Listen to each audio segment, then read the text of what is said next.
The Story of Prince Ahmed and the Fairy Paribanou 1.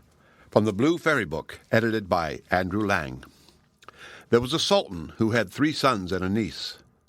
The eldest of the princes was called Hussein, the second Ali, the youngest Ahmed, and the princess his niece Nuranahar.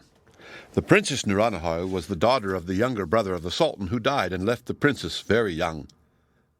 The sultan took upon himself the care of his daughter's education, and brought her up in his palace with the 3 princes, proposing to marry her when she arrived at a proper age, and to contract an alliance with some neighboring prince by that means. But when he perceived that the 3 princes, his sons, loved her passionately, he thought more seriously on that affair. He was very much concerned. The difficulty he foresaw was to make them agree, and that the 2 youngest should consent to yield her up to their elder brother. As he found them positively obstinate, he sent for them all together, and said to them, "Children, since for your good and quiet I have not been able to persuade you no longer to aspire to the princess, your cousin, I think it would not be amiss if everyone traveled separately into different countries, so that you might not meet each other.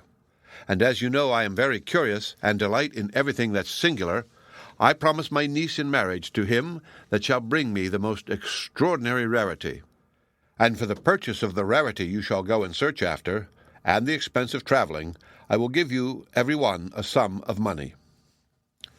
As the 3 princes were always submissive and obedient to the sultan's will, and each flattered himself fortune might prove favorable to him,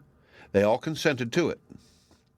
The sultan paid them the money he promised them, and that very day they gave orders for the preparations for their travels, and took their leave of the sultan, that they might be the more ready to go the next morning. Accordingly, they all set out at the same gate of the city, each dressed like a merchant, attended by an officer of confidence dressed like a slave, and all well mounted and equipped. They went the first day's journey together, and lay all at an inn where the road was divided into 3 different tracts. At night, when they were at supper together, they all agreed to travel for a year, and to meet at that inn, and that the first that came should wait for the rest, that, as they had all 3 taken their leave together of the sultan, they might all return together. The next morning, by break of day, after they had embraced and wished each other good success, they mounted their horses and took each a different road. Prince Hussein, the eldest brother, arrived at Biznagar, the capital of the kingdom of that name, and the resident of its king. He went and lodged at a khan appointed for foreign merchants, and, having learned that there were 4 principal divisions where merchants of all sorts sold their commodities and kept shops, and in the midst of which stood the castle, or rather the king's palace, he went to one of these divisions the next day. Prince Hussein could not view this division without admiration. It was large and divided into several streets, all vaulted and shaded from the sun, and yet very light too. The shops were all of a size, and all that dealt in the same sort of goods lived in one street, as also the handicraftsmen who kept their shops in the smaller streets. The multitude of shops stocked with all sorts of merchandise, as the finest linens from several parts of India, some painted in the most lively colors, and representing beasts, trees, and flowers, silks and brocades from Persia, China, and other places, porcelain both from Japan and China, and tapestries, surprised him so much that he knew not how to believe his own eyes. But when he came to the goldsmiths and jewelers, he was in a kind of ecstasy to behold such prodigious quantities of wrought gold and silver, and was dazzled by the luster of the pearls, diamonds, rubies, emeralds, and other jewels exposed for sale. Another thing Prince Hussein particularly admired was the great number of rose sellers who crowded the streets, for the Indians are so great lovers of that flower that no one will stir without a nosegay in his hand or a garland on his head, and the merchants keep them in pots in their shops, that the air is perfectly perfumed. After Prince Hussein had run through that division street by street, his thoughts fully employed on the riches he had seen, he was very much tired, which a merchant perceiving, civilly invited him to sit down in his shop, and he accepted, but had not been sat down long before he saw a crier pass by with a piece of tapestry on his arm, about 6 feet square, and cried at 30 purses. The prince called to the crier, and asked to see the tapestry, which seemed to him to be valued at an exorbitant price, not only for the size of it, but the meanness of the stuff, When he had examined it well, he told the crier that he could not comprehend how so small a piece of tapestry and of so indifferent appearance could be set at so high a price. The crier, who took him for a merchant, replied, "If this price seems so extravagant to you, your amazement will be greater when I tell you I have orders to raise it to 40 purses and not to part with it under." "Certainly," answered Prince Hussein, "it must have something very extraordinary in it, which I know nothing of." "You have guessed it, sir," replied the crier, "and will own it when you come to know that whoever sits on this piece of tapestry may be transported in an instant wherever he desires to be, without being stopped by any obstacle." At this discourse of the crier, the Prince of the Indies, considering that the principal motive of his travel was to carry the Sultan his father home some singular rarity, thought that he could not meet with any which would give him more satisfaction. "If the tapestry," said he to the crier, "has the virtue you assign it, I shall not think 40 purses too much, but shall make you a present besides." "Sir," replied the crier, "I have told you the truth, and it is an easy matter to convince you of it, as soon as you have made the bargain for 40 purses, on condition I show you the experiment. But, as I suppose you have not so much about you, and to receive them I must go with you to your khan, where you lodge, with the leave of the master of the shop, we will go into the back shop, and I will spread the tapestry, and when we have both sat down, and you have formed the wish to be transported into your apartment of the khan, if we are not transported thither, it shall be no bargain, and you shall be at your liberty. As to your present, though I am paid for my trouble by the seller, I shall receive it as a favor, and be very much obliged to you, and thankful." On the credit of the crier, the prince accepted the conditions and concluded the bargain, and, having got the master's leave, they went into his back shop. They both sat down on it, and as soon as the prince formed his wish to be transported into his apartment at the khan, he presently found himself and the crier there. And as he wanted not a more sufficient proof of the virtue of the tapestry, he counted the crier out 40 pieces of gold, and gave him 20 pieces for himself.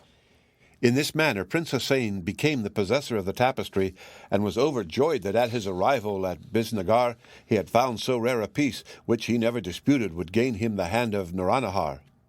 In short, he looked upon it as an impossible thing for the princes his younger brothers to meet with anything to be compared with it. It was in his power, by sitting on his tapestry, to be at the place of meeting that very day. But, as he was obliged to stay there for his brothers, as they had agreed, and as he was curious to see the king of Biznagar and his court, and to inform himself of the strength, laws, customs, and religion of the kingdom, he chose to make a longer abode there, and to spend some months in satisfying his curiosity. Prince Hussein might have made a longer abode in the kingdom and court of Biznagar,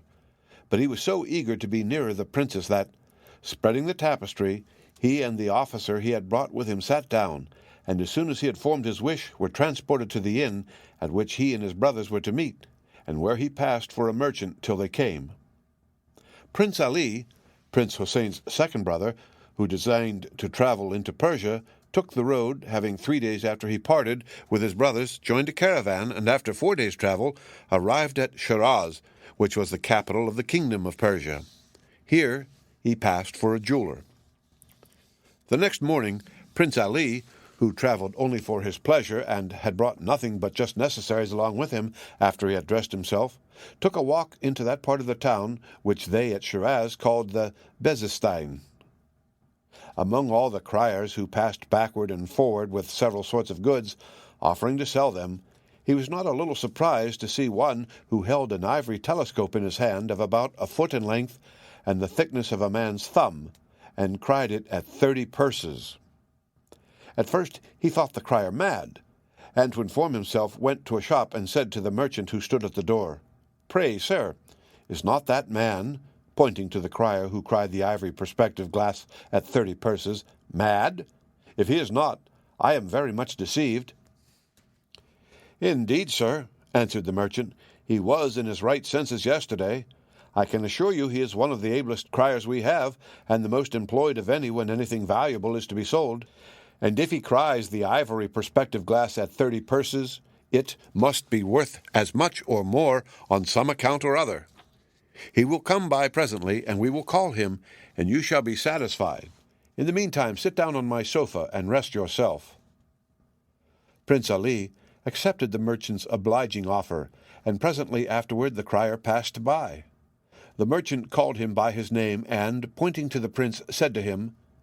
"Tell that gentleman who asked me if you were in your right senses what you mean by crying that ivory perspective glass, which seems not to be worth much, at 30 purses. I should be very much amazed myself if I did not know you." The crier, addressing himself to Prince Ali, said, "Sir,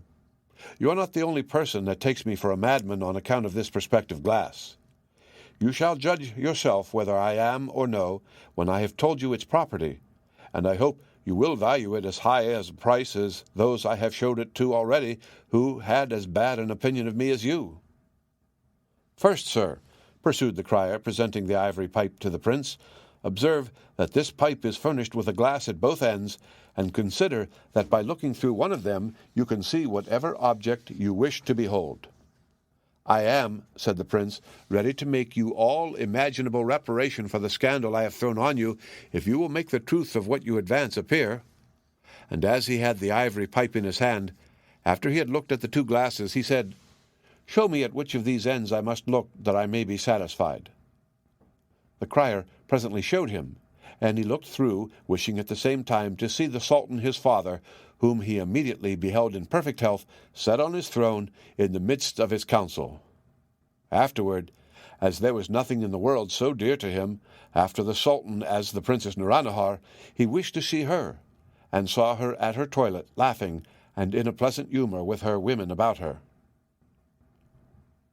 Prince Ali wanted no other proof to be persuaded that this perspective glass was the most valuable thing in the world, and believed that if he should neglect to purchase it, he should never meet again with such another rarity. He therefore took the crier with him to the khan where he lodged, and counted him out the money, and received the perspective glass. Prince Ali was overjoyed at his bargain, and persuaded himself that, as his brothers would not be able to meet with anything so rare and admirable, the Princess Nuranihar would be the recompense of his fatigue and trouble, that he thought of nothing but visiting the court of Persia incognito, and seeing whatever was curious in Shiraz and thereabouts, till the caravan with which he came returned back to the Indies. As soon as the caravan was ready to set out, the prince joined them, and arrived happily without any incident or trouble, otherwise than the length of the journey and fatigue of travelling, at the place of rendezvous, where he found Prince Hussein, and both waited for Prince Ahmed. Prince Ahmed, who took the road of Samarkand the next day after his arrival there, went, as his brothers had done, into the Bezestein, where he had not walked long, but heard a crier who had an artificial apple in his hand cry it at 35 purses, upon which he stopped the crier and said to him, "Let me see that apple, and tell me what virtue and extraordinary properties it has to be valued at so high a rate." "Sir," said the crier, giving it into his hand, "if you look at the outside of this apple, it is very worthless. But if you consider its properties, virtues, and the great use and benefit it is to mankind, you will say it is no price for it, and that he who possesses it is a master of great treasure. In short, it cures all sick persons of the most mortal diseases, and if the patient is dying, it will recover him immediately and restore him to perfect health. And this is done after the easiest manner in the world, which is by the patient's smelling the apple." "If I may believe you," replied Prince Ahmed, "the virtues of this apple are wonderful, and it is invaluable. But what ground have I, for all you tell me, to be persuaded of the truth of this matter?" "Sir," replied the crier, "the thing is known and averred by the whole city of Samarkand. But without going any further, ask all these merchants you see here, and hear what they say. You will find several of them will tell you that they had not been alive this day if they had not made use of this excellent remedy. And, that you may better comprehend what it is, I must tell you it is the fruit of the study and experiments of a celebrated philosopher of this city, who applied himself all his lifetime to the study and knowledge of the virtues of plants and minerals, and at last attained to this composition, by which he performed such surprising cures in this town as will never be forgot, but died suddenly himself before he could apply his sovereign remedy, and left his wife and a great many young children behind him in very indifferent circumstances, who, to support her family and provide for her children, is resolved to sell it." While the crier informed Prince Ahmed of the virtues of the artificial apple, a great many persons came about them and confirmed what he said. And one amongst the rest said he had a friend dangerously ill whose life was despaired of, and that was a favorable opportunity to show Prince Ahmed the experiment, upon which Prince Ahmed told the crier he would give him 40 purses if he cured the sick person. The crier, who had orders to sell it at that price, said to Prince Ahmed, "Come, sir, let us go and make the experiment, and the apple shall be yours, and I can assure you that it will always have the desired effect." In short, the experiment succeeded, and the prince, after he had counted out to the crier 40 purses, and he had delivered the apple to him, waited patiently for the first caravan that should return to the Indies, and arrived in perfect health at the inn where the Princes Hossein and Ali waited for him. When the princes met, they showed each other their treasures, and immediately saw through the glass that the princess was dying. They then sat down on the carpet, wished themselves with her, and were there in a moment. Prince Ahmed no sooner perceived himself in Naranahar's chamber than he rose off the tapestry, as did also the other two princes, and went to the bedside and put the apple under her nose. Some moments after, the princess opened her eyes and turned her head from one side to another, looking at the persons who stood about her, and then rose up in the bed and asked to be dressed, just as if she had waked out of a sound sleep. Her women, having presently informed her in a manner that showed their joy that she was obliged to the three princes for the sudden recovery of her health, and particularly to Prince Ahmed, she immediately expressed her joy to see them, and thanked them all together, and afterward Prince Ahmed in particular. While the princess was dressing, the princes went to throw themselves at the Sultan their father's feet, and pay their respects to him. But when they came before him, they found he had been informed of their arrival by the chief of the princess's eunuchs, and by what means the princess had been perfectly cured. The Sultan received and embraced them with the greatest joy, both for their return and the recovery of the princess his niece, whom he loved as well as if she had been his own daughter, and who had been given over by the physicians. After the usual ceremonies and compliments, the princes presented each his rarity. Prince Hossein his tapestry, which he had taken care not to leave behind him in the princess's chamber, Prince Ali his ivory perspective glass, and Prince Ahmed his artificial apple. And after each had commended their present, when they put it into the Sultan's hands, they begged of him to pronounce their fate, and declare to which of them he would give the Princess Nuranahar for a wife, according to his promise. The Sultan of the Indies, having heard without interrupting them all that the princes could represent further about their rarities, and being well informed of what had happened in relation to the Princess Nuranahar's cure, remained some time silent, as if he were thinking on what answer he should make. At last he broke the silence and said to them, "I would declare for one of you children with a great deal of pleasure, if I could do it with justice. But consider whether I can do it or no. 'Tis true, Prince Ahmed, the princess my niece is obliged to your artificial apple for her cure, but I must ask you whether or no you could have been so serviceable to her if you had not known by Prince Ali's perspective glass the danger she was in, and if Prince Hossein's tapestry had not brought you so soon. Your perspective glass, Prince Ali, informed you and your brothers that you were like to lose the princess your cousin, and there you must owe a great obligation. You must also grant that that knowledge would have been of no service without the artificial apple and the tapestry. And lastly, Prince Hossein, the princess would be very ungrateful if she should not show her acknowledgment of the service of your tapestry, which was so necessary a means towards her cure. But consider, it would have been of little use if you had not been acquainted with the princess's illness by Prince Ali's glass, and Prince Ahmed had not applied his artificial apple. Therefore, as neither tapestry, ivory perspective glass, nor artificial apple have the least preference one before the other, but on the contrary, there's a perfect equality, I cannot grant the princess to ally one of you. And the only fruit you have reaped from your travels is the glory of having equally contributed to restore her health. If all this be true, added the Sultan, you see that I must have recourse to other means to determine certainly in the choice I ought to make among you, and that, as there is time enough between this and night, I'll do it today. Go and get each of you a bow and arrow, and repair to the great plain where they exercise horses. I'll soon come to you and declare I will give the Princess Nuranahar to him that shoots the farthest." The three princes had nothing to say against the decision of the Sultan. When they were out of his presence, they each provided themselves with a bow and arrow, which they delivered to one of their officers, and went to the plain appointed, followed by a great concourse of people. The Sultan did not make them wait long for him, and as soon as he arrived, Prince Hussein, as the eldest, took his bow and arrow and shot first. Prince Ali shot next, and much beyond him, and Prince Ahmed last of all. But it so happened that nobody could see where his arrow fell, and notwithstanding all the diligence that was used by himself and everybody else, it was not to be found far or near. And though it was believed that he shot the farthest, and that he therefore deserved the Princess Nuranahar, it was, however, necessary that his arrow should be found to make the matter more evident and certain. And, notwithstanding his remonstrance, the Sultan judged in favor of Prince Ali and gave orders for preparations to be made for the wedding, which was celebrated a few days after with great magnificence. Prince Hussein would not honor the feast with his presence.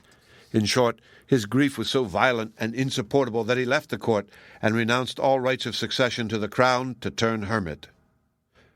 Prince Ahmed, too, did not come to Prince Ali's and the Princess Nuranahar's wedding any more than his brother Hussein, but did not renounce the world as he had done. But, as he could not imagine what had become of his arrow, he stole away from his attendants and resolved to search after it, that he might not have anything to reproach himself with. With this intent, he went to the place where the Princes Hussein and Ali were gathered up, and going straight forward from there, looking carefully on both sides of him, he went so far that at last he began to think his labor was all in vain. But yet he could not help going forward till he came to some steep, craggy rocks, which were bounds to his journey, and were situated in a barren country about 4 leagues distant from where he set out. The end of the story of Prince Ahmed and the Fairy Paribanou, Part 1. Read by Rick Kistner for Lit2Go on the web at fcit.usf.edu.